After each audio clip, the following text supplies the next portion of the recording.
From pristine parklands to prime produce, Tasmania is renowned for its clean green image. But the island's unique brand is being threatened. Inside these containers are the first of 200 diesel generators, shipped in to help a state fast running out of power. I think people will look at Tasmania and wonder, how did we go so badly wrong here? In better days, 30% of Tasmania's power was imported via the Basslink cable from the coalfields of mainland Australia. 60% was generated from water by the hydroelectric system, and 10% came from wind farms. But the undersea cable, the only power link to the mainland, broke in December. While the fault has been found, repair isn't expected for months. And after a dry spring, dam water levels used to generate hydropower are plummeting towards record lows.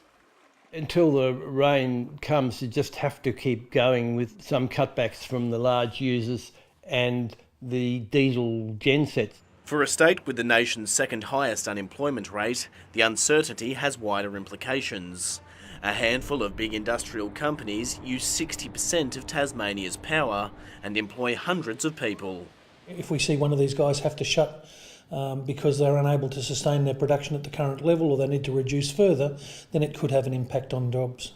Some have already agreed to ration power, but jobs could be on the line if they're asked to do more.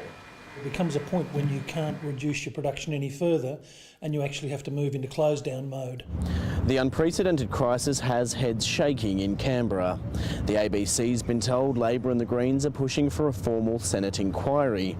That could be within weeks, with hearings to be held here in Tasmania.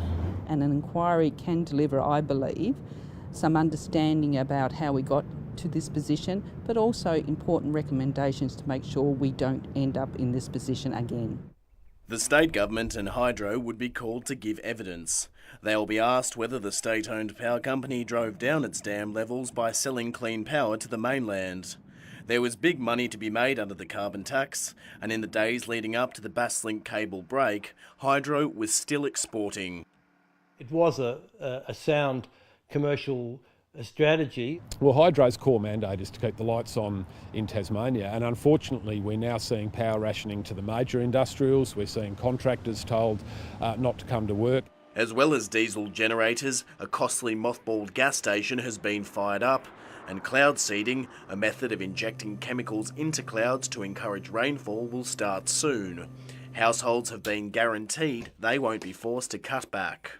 I can't imagine it. It's never happened in my lifetime. But if it has to happen, well, you just have to tighten our belts a bit, I suppose. But a solution won't be as simple as flicking a switch. Richard Baines, ABC News, Hobart.